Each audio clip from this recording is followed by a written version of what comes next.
Hi there, and thanks for clicking on the video. So today we're going to be doing parallel parking. So make sure you stick around and watch the whole video for lots of tips and tricks on how to master parallel parking.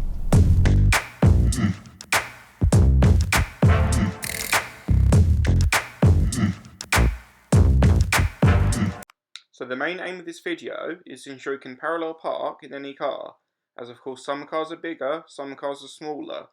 So the tips I'm going to show you here should be transferable between any car. So now let's get to it. So we're going to pull forwards and pull up next to the parked vehicle. So I'm going to check my mirrors, get my feet ready, have gas and blind spot, then check my mirrors, check my blind spot, and brake off, and gently pulling away. And when we're pulling away, we want to make sure it's all nice and clear. Even if there's a car coming behind us and they're quite far, we don't really want to pull away. We don't really want a spectator when we're doing this ideally. We want it to really be clear before we pull away. So I'm going to pull up just one sort of next to the parked vehicle. It doesn't have to be precise because, like, so we've been given 2 car lengths of space, so we're not looking for precision, just to show you've got the basic skills. So I'll put the handbrake on, but it's not really needed, just from talking to the camera I'll put it on. So I'm going to go into neutral. If it doesn't go into neutral first time, just go neutral, clutch up, clutch back down, and back into reverse gear. So now I'm going to have a good check round, looking over my right shoulder, right mirror, ahead, middle mirror, left shoulder. And now I'm going to turn the camera so you can see what I'm looking for. So what I'm looking for now, I'll just have a final check round there. What I'm looking for now is the back of the parked vehicle. So up here, maybe about here, sort of maybe a quarter of the way to halfway through my rear window, my rear passenger window that is. Just like that. And then I'm going to final check round, so checking over the right shoulder. I have got a pedestrian on the right here. Check my right mirror, ahead, middle mirror, left shoulder. And then starting to steer towards the space. Now I typically for a full lock here, but it's not really a massive problem. As long as you do at least one turn, it will work fine. And I'm just going really slow here, showing good clutch control. So if you're struggling with your clutch control, it's probably not a good idea to practice this manoeuvre. Now the next key thing I'm looking for is an angle like this. What people sometimes call about a 45-degree angle, or a good way of thinking about it, is like a pizza slice.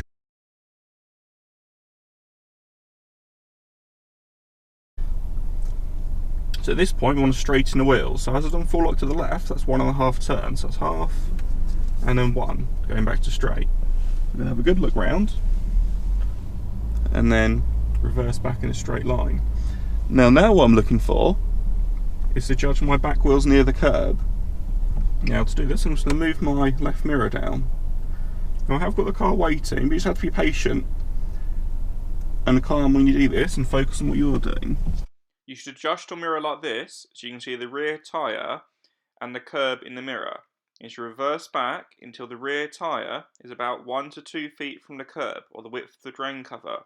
You should also notice the door handle should be just about touching the curb. And I'm going to steer full lock away from the curb now, so it's full lock to the right. And just keep an eye on the curb in my left mirror. I'm just going to pause to let the lady pass. Just don't worry here, because we don't really want to be moving when there's someone going past us. We want to stop to make them feel comfortable. So I'm using my left mirror here to judge where the curb is. At the moment I've got about this much room from the curb. So I'm looking quite good. But I'm not quite straight yet. So I'm going to wait till I'm parallel from the curb. I'm using my mirror to judge that, so the curb should be parallel to the bodywork of the car. So I'll have a final check round before I back up some more. Always want to have a good 6-point check, some people call it. So 1, 2, 3, 4, 5, 6. A 6-point check before you back up. And looking behind, keeping on the mirror to see when it's parallel. It looks parallel about there. So now I'm going to straighten, so it's half a turn, and then 1. And now I'm parked, so I'm going to stop, put the handbrake on, go into neutral, and first thing to remember, if you've used the mirror, to move the mirror back, to readjust it to its normal position. You don't really want to be moving off of the mirror dip down. If that does happen, however, you could just say to the examiner, oh, I've forgotten to move my mirror back, and then just pull over on the left in a safe place. Just stay calm, and just pull over in a safe place and adjust it. They'll be quite happy with that. You don't really want to be adjusting it when you're moving. Stop parallel to the parked car, about 1 metre away. Reverse back until the back of the parked car is about halfway through your rear window. Then steer full lock to the left towards the parking space. Get to a pizza slice angle and straighten the wheels. Back up in a straight line at that angle until you're about 1 to 2 feet from the curb. That's about the same width as the width of a standard drain cover. When at that distance, steer full lock to the right away from the curb. Wait until the car is parallel from the curb and then straighten the wheels. Now, like I say, the most important thing is getting the angle correct. If the angle's wrong, your parking is not really going to work. If the angle's too less, it's not a huge problem. You just end up a little bit far back from the parked car, if I demonstrate that now. And on your driving test, like, so it's not a huge problem, so they do give you quite a bit of space to do the parking. So I'm going to pull up alongside the parked vehicle and stop with the wheels straight and parallel from the parked vehicle. And I'm going to go into reverse gear. If it doesn't quite go in first time, keep your foot brake on, but go neutral, come off the clutch back down, and then try it, and it should go in. And it beeps, confirms it's in, because this car's got parking sensors. So having a good look round, reversing back slowly. When the back of the parked vehicle is just past halfway, maybe about a quarter of the way through my window, my rear passenger window that is, I'm going to start steering that way, just keeping on the right mirror and right blind spot as the front swings out. Now, let's say I got to an angle like this. Now this isn't really enough angle, but if I got to this angle and then straightened, let's see what happens. So another good look round.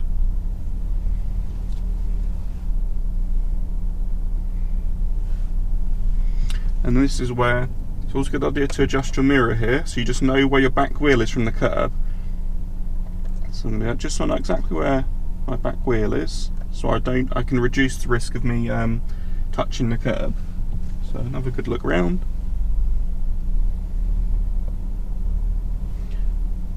This is what it looks like at the moment in the mirror. Notice the rear tyre is almost 1 metre from the curb. You can barely see the curb in the mirror. Also notice the door handle has not yet reached the curb, so avoid steering right at this point, otherwise you end up too far from the curb. Just continue to reverse back in a straight line. And I'm just waiting until the back wheel is near the curb. Now, you might notice here, now I'm nearer the curb. As previously explained, it will look like this when you're near the curb. Now, because I didn't have as much angle there, you might notice I've ended up further back from the parked car, but it still works. Now my back wheel's near the curb, I'm going to steer away from the curb to the right, so steering that way, so we'll get the back of the car away from the curb. And when it's parallel, I'll straighten the wheels. So, and I'm still parked within 2 car lengths from the parked vehicle. So this far back is perfectly fine on your test. Even if you've ended it up,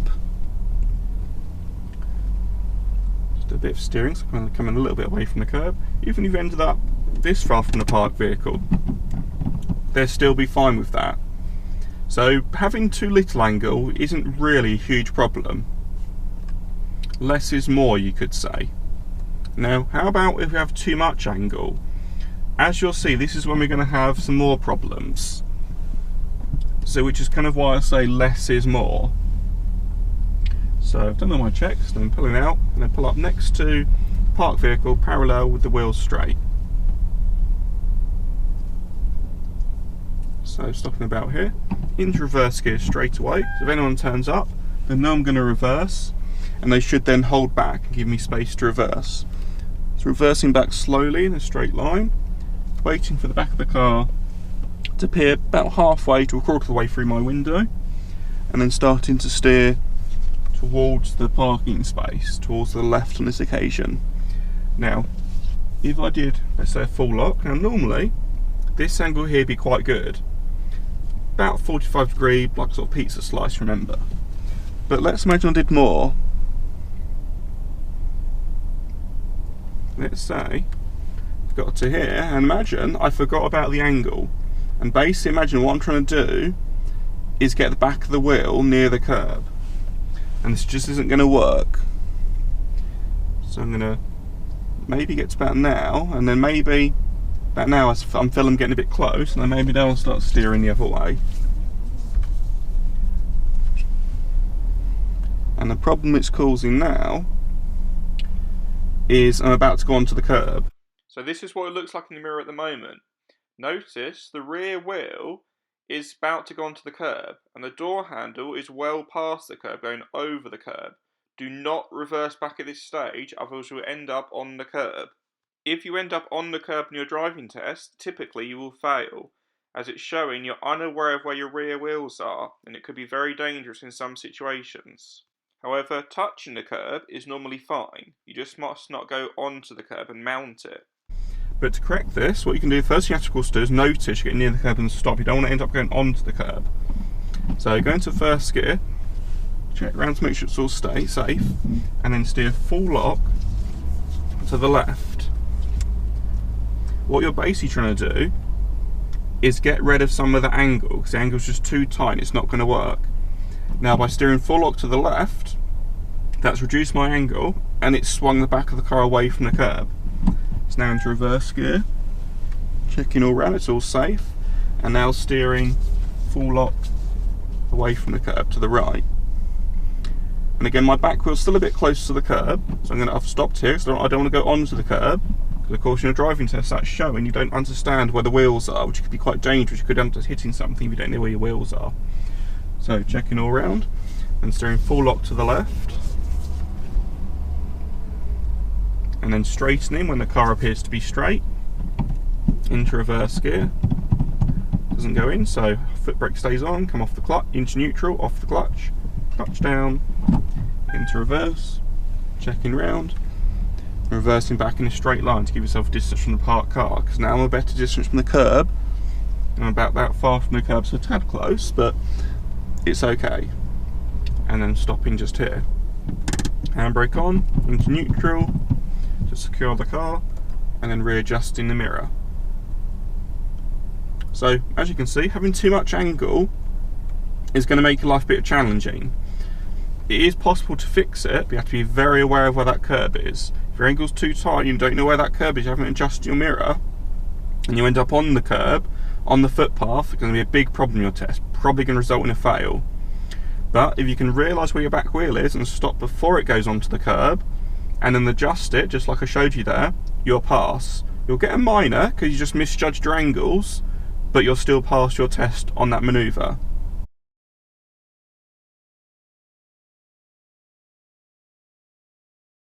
So you've pulled up on the left, as per the examiner's instructions, you've secured the car, you put your handbrake on, you've gone into neutral, and you've parked safely. Now the examiner's going to say something like this. So this is now the reverse parking exercise. What I'd like you to do is drive forwards and pull up next to this parked vehicle, this silver one, and stop when you're next to it and parallel to it, and then reverse park to end up reasonably close and parallel to the curb, trying to finish within 2 car lengths of the parked car. Now, bearing in mind, you will probably end up over the driveway, but please do not worry about that. Please don't worry about blocking the driveway, that's okay on this occasion. But please do not mount the driveway. Please drive on when you're ready. So a little bit of information about how they word it there. 2 important things really, is they say they want you to end up reasonably close to the curb. So they're not looking for a set distance. So if you end up about that far from the curb, that's fine. Ultimately that'd probably be a little bit far, but on test that's fine. If you ended up that far, that's not really going to be acceptable. You should have to get a bit closer. And the other thing is to park within 2 car lengths. And there's also not going to be a parked car behind you. So you're not being expected to park into really tight space.